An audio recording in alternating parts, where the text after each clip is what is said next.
ہونا لازمی تھا۔ یہ وجہ ہے کہ دہلی کی شاعری میں حسب ذیل خصوصیات پیدا ہو گئی۔ پہلی خصوصیات ہے حسن و عشق کی داخلی واردات کا بیان۔ ان کی جو پہلی خوبی ہے وہ ہے حسن و عشق کی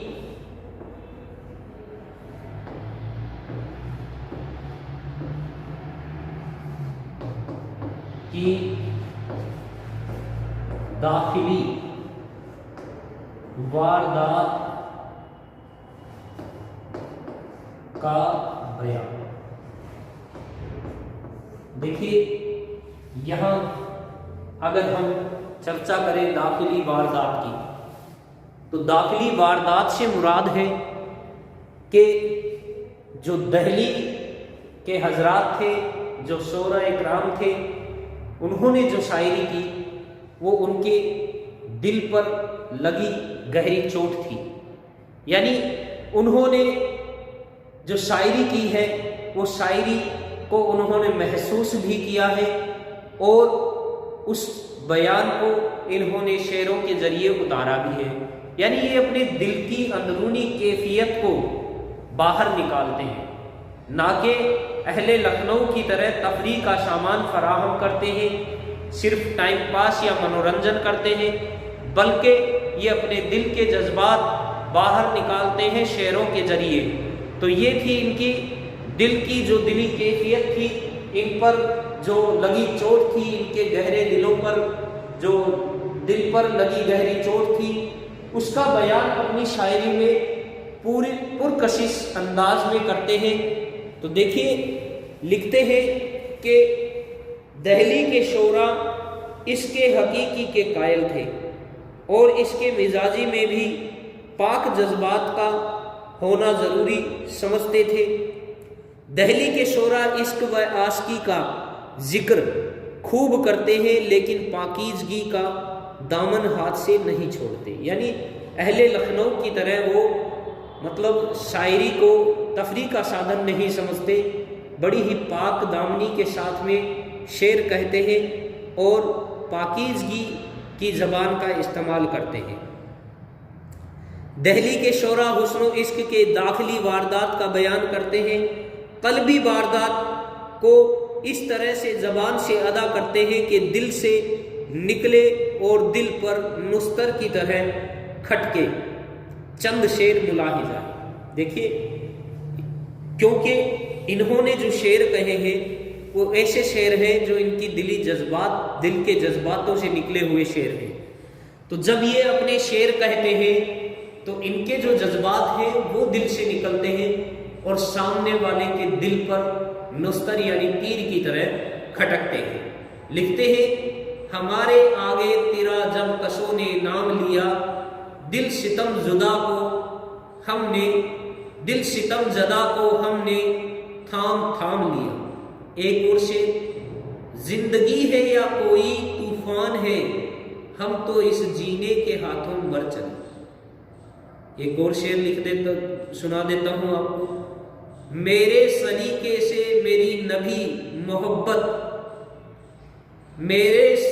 سے میری نبھی محبت، تمام عمر میں ناکامیوں سے کام لیا۔ یہ تھے میر کے کچھ شعر ہم نے آپ کے سامنے رکھے ہیں۔ دوسری ان کے جو شاعری ہے اس کی کیا خصوصیت ہے، دیکھیے کرتے ہیں سنی۔ دوسرا ہے تصوف۔ ان کی شاعری کا جو اگلا ان کے جو خصوصیت ہے وہ ہے تصوف۔ دیکھیے دلی صوفیوں کا مرکز رہا ہے، تو یہاں کے کلام میں تصوف بھی اہم رول رکھتا ہے۔ ان کی شاعری میں ہمیں تصوف بھی پوری طرح سے بھرپور طرح سے دیکھنے کو ملے گا۔ تو صوفیوں کا مرکز ہونے کی وجہ سے جو دہلی کے شعراء تھے ان میں تصوف کا رنگ میں رنگے ہوئے تھے۔ فلسفہ وحدت الوجود یعنی اللہ کے ایک ہونے کا جو فلسفہ ہے اس پر گہری چھاپ تھی ان کی شاعری پر، یہ وحدت الوجود کی یعنی واحد خدا کی ان پر گہری چھاپ تھی، اور ان کی شاعری میں ہمیں اس کے حقیقی کے بہت ہی جو بہترین نمونے ہیں وہ دیکھنے کو مل جاتے ہیں۔ اس لیے یہ دبستان دہلی کی نمایاں خصوصیت ہے، یعنی چند اہم خصوصیتوں میں سے ایک خاصیت ہے وہاں کے شاعر اس کے حقیقی کا جلوہ اس کے مزاجی میں تلاش کرتے نظر آتے ہیں۔ ولی سے لے کر میر تک ہر شاعر نے تصوف اور اخلاق کو پیش کیا ہے۔ غالب کی شاعری میں بھی تصوف کے جلوے نظر آتے ہیں۔ لکھتے ہیں تجھی کو جو یا جلوہ فرما دیکھا۔ پہلے ہم درد کی شروع کرتے ہیں۔ ہم جانتے ہیں خواجہ میر درد کی شاعری میں صوفی شاعر تھے، سب سے بڑے اپنے زمانے کے صوفی شاعر بھی کہلاتے ہیں کہ تجھی کو جو یا جلوہ فرما نہ دیکھا، برابر ہے دنیا کو دیکھا نہ دیکھا۔ پیچھے ہم ان کی شاعری پڑھ کر بھی آئی ہے۔ اگلا میر تقی میر کا ایک شعر پیش کرتے ہیں، ناحق ہم مجبوروں پر یہ تہمت ہے مختاری کا، یعنی مختاری کی تہمت ہے کہ ناحق ہم مجبوروں پہ یہ تہمت ہے مختاری کی، چاہتے ہیں سو آپ کریں ہم کو اب بدنام کی۔ ایک اور شعر ہے، پڑی جس طرح کو نگاہ یار، نظر آ گیا ہے خدا ہی وہاں، یہ ہے گویا آنکھوں کے پتلیاں، میرے دل میں جائے بتا نہیں۔ پھر دیکھیے تیسری جو ان کی نمایاں خوبی ہے وہ ہے سوز و گراز۔ تو تیسری جو خوبی ہے ان کی شاعری کی اس پر چرچا کرتے ہیں۔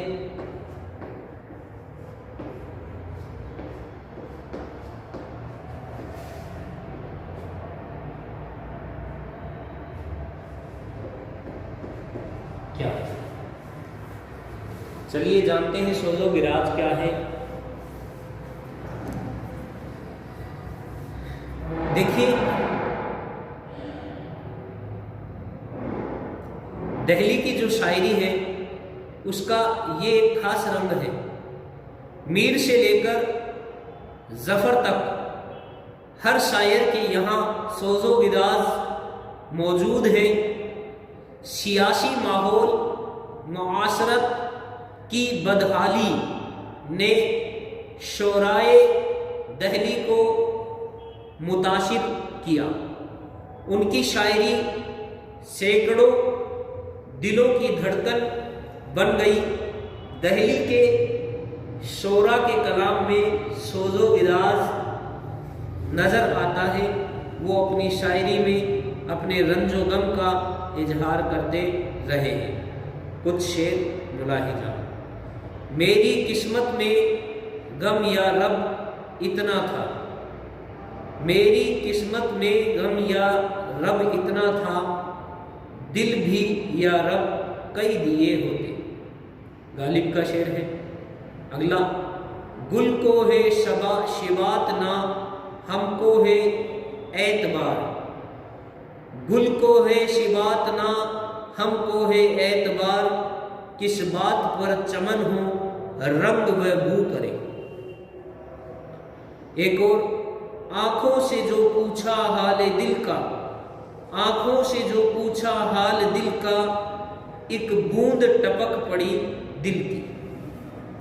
اگلی جو خوبی ہے ان کے اہل دہلی کی جو شاعری ہے، چوتھی خوبی وہ ہے اختصار۔ دیکھیے چوتھی جو خوبی ہے وہ ہے اختصار۔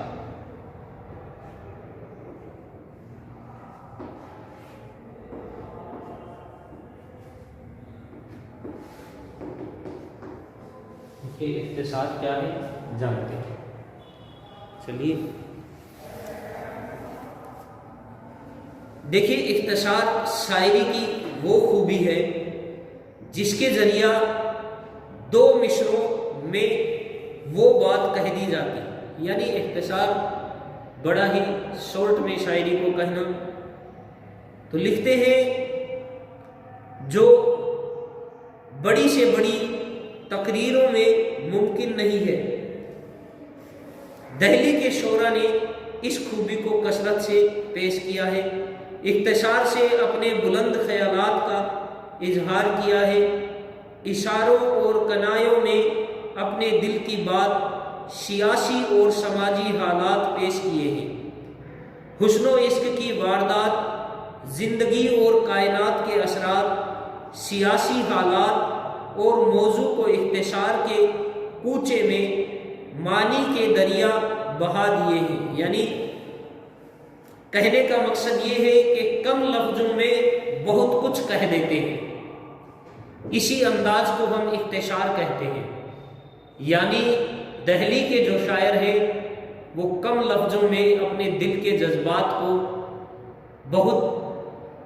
بہت زیادہ جذبات کو پیش کر دیتے ہیں اور اپنی بات کو سننے والے کے سامنے اس طرح سے پیش کرتے ہیں کہ ان کے دل کے جذبات پوری طرح سے کھل کر ان کے سامنے نظر آ جاتے ہیں۔ دوسرا، یہ کم لفظوں میں زیادہ سے زیادہ بات کہتے ہیں، جیسے ہم نے جانا کہ بڑی سی بڑی تقریر میں بھی وہ بات نہیں ہوتی جو ان کے اختصار کی شاعری میں مل جائے گی۔ ایک شعر ملاحظہ ہو، ہستی اپنی حباب کی سی ہے، یہ نمائش سراب کی سی ہے۔ اگلا ہے پانچواں جو خوبی ہے وہ ہے ایہام گوئی۔ تو ان کی جو شاعری ہے اس کی اگلی خوبی ہے ایہام گوئی۔ چلیے جانتے ہیں ایہام کیا ہے۔ ایہام گوئی سے دبستان دہلی کا کوئی بھی شاعر آزاد نہ ہو سکا۔ دلی سے لے کر تقریباً ہر شاعر، یعنی ولی سے لے کر تقریباً ہر شاعر نے لفظی صنعت گیری کر کے اس رجحان کے اوپر خاص طور پر توجہ دی۔ دیکھیے لکھتے ہیں، خود دل کا مجھے شراب ہوا، خود دل کا مجھے شراب ہوا، جگر سوختہ کباب ہوا۔ بالکل ایجی سی ایہام گوئی کی ہے، یعنی ایک نیا رنگ بھر دیا ہے ایہام گوئی کے ذریعے سے۔ اگلی دیکھیے ان کی جو کلام کی خوبی ہے، وہ جو نمایاں خوبی ہے، ہم بہتر طریقے سے جانتے بھی ہیں کہ دہلی کے لمسم شاعروں میں یہ خوبی پائی جاتی ہے، سادہ سلیس زبان کا استعمال۔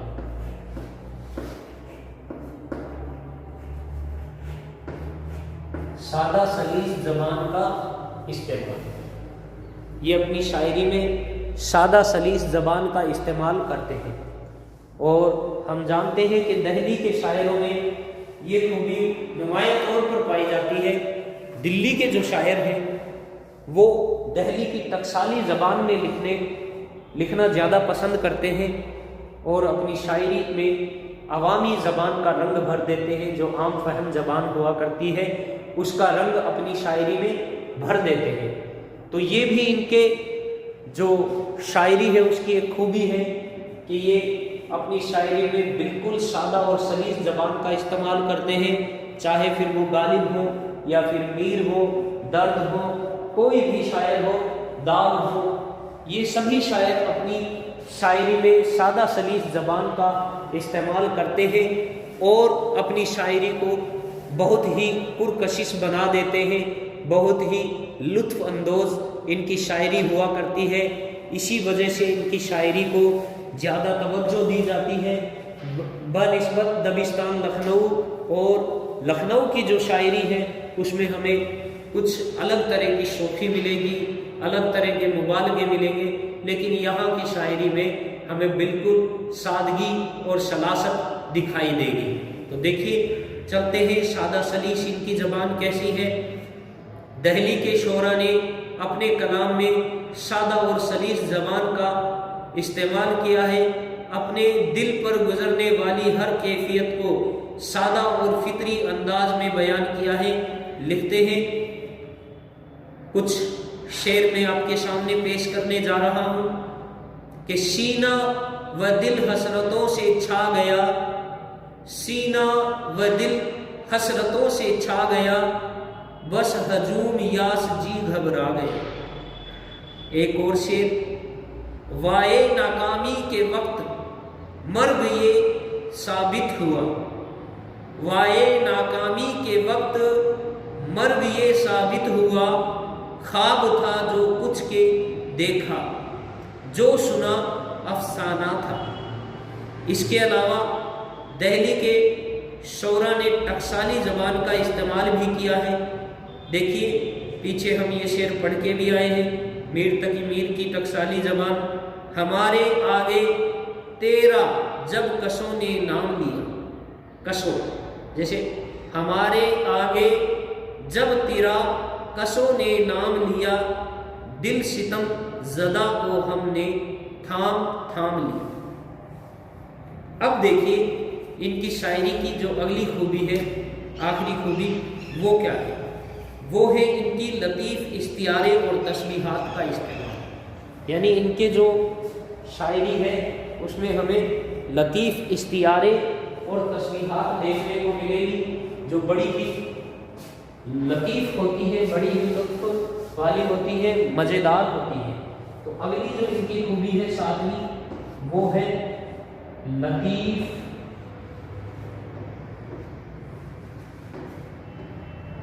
استعارے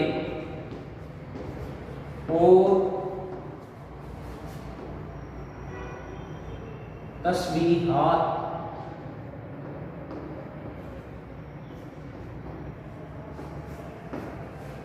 کا استعمال۔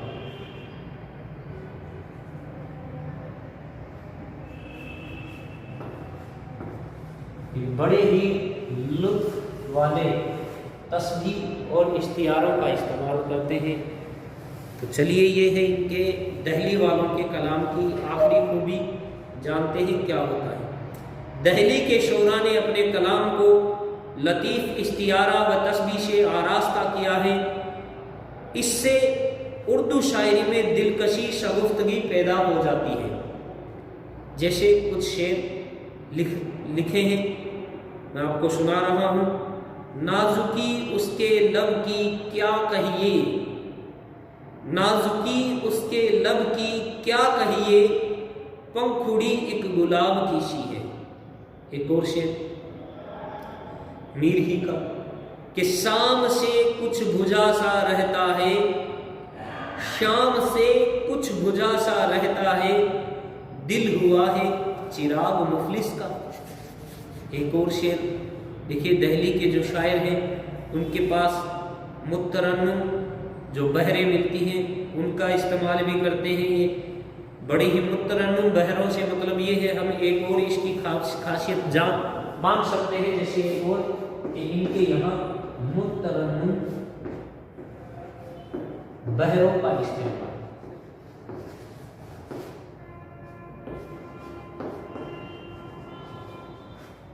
یہ بہت ہی شاندار مترنم بحروں کا استعمال کرتے ہیں، جن میں ترنم پایا جاتا ہے، جن کو گایا جا سکتا ہے، جن پر موسیقیت کی جا سکتی ہے، ایسی بحروں میں یہ اپنے شعر کہتے ہیں۔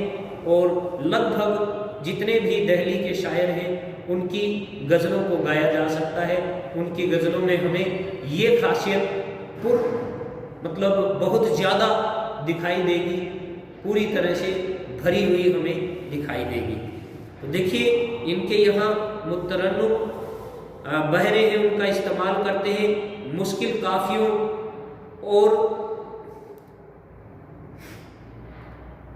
اور ردیفوں کو پسند نہیں کرتے۔ جیسے اشک آنکھوں میں کب نہیں آتا، اشک آنکھوں میں کب نہیں آتا، لہو آتا ہے جب نہیں آتا۔ جیسے ایک اور شعر، پتا پتا بوٹا بوٹا حال ہمارا جانے ہے، پتا پتا بوٹا بوٹا حال ہمارا جانے ہے، جانے نہ جانے گل ہی نہ جانے باغ تو سارا جانے۔ اس طرح سے بڑی ہی مترنم بحروں کا انہوں نے استعمال کیا ہے۔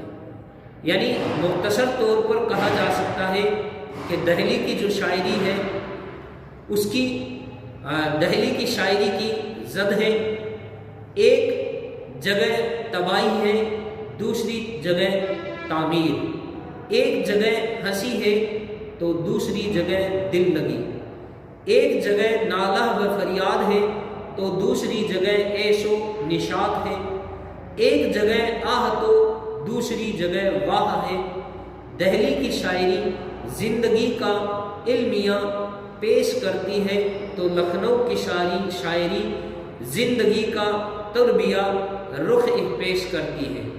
دبستان دہلی کو دبستان لکھنؤ پر فوقیت حاصل ہے۔ دہلی کے شاعروں میں میر غالب داغ ظفر، میر حسن سودا ذوق کے نام خاص طور سے قابل ذکر ہیں۔ اردو زبان کو جو بلندی دبستان دہلی سے حاصل ہوئی وہ دوسرے دبستان سے حاصل نہیں ہوئی۔ آج اردو زبان جو پھیلتی پھولتی نظر آ رہی ہے یہ دبستان دہلی کی دین ہے۔ دہلی کی شاعری اردو شاعری میں ایسی کیفیت ہے جو ہمیشہ زندہ رہنے والی ہے اور ہمیشہ نئے رنگ و روپ میں جلوہ گر ہونے والی ہے۔ یعنی ہم نے جانا کہ جو دہلی کی جو شاعری ہے وہ اپنے آپ میں ایک ٹریجڈی ہے، یعنی ٹریجڈی سے مراد یہ ہے کہ وہ المیہ انداز کی شاعری ہے، یعنی اس میں مقصد ہے، اس میں دل لگی ہے، اس میں یہ کہہ سکتے ہیں کہ جو ٹوٹا ہوا دل ہے اس کی داستان بیان کی گئی ہے بنسبت لکھنؤ کی شاعری۔ بلکہ دہلی کی شاعری کی اگر بات کہی جائے تو اس شاعری کے ذریعے ہی ہماری اردو زبان آج اتنی پھیلتی اور پھلتی گئی ہے اور آج بھی اپنے جوہر بکھیرے ہوئے ہیں۔ شکریہ۔ کل ہم دہلی کے آگے لکھنؤ دبستان پر چرچا کریں گے۔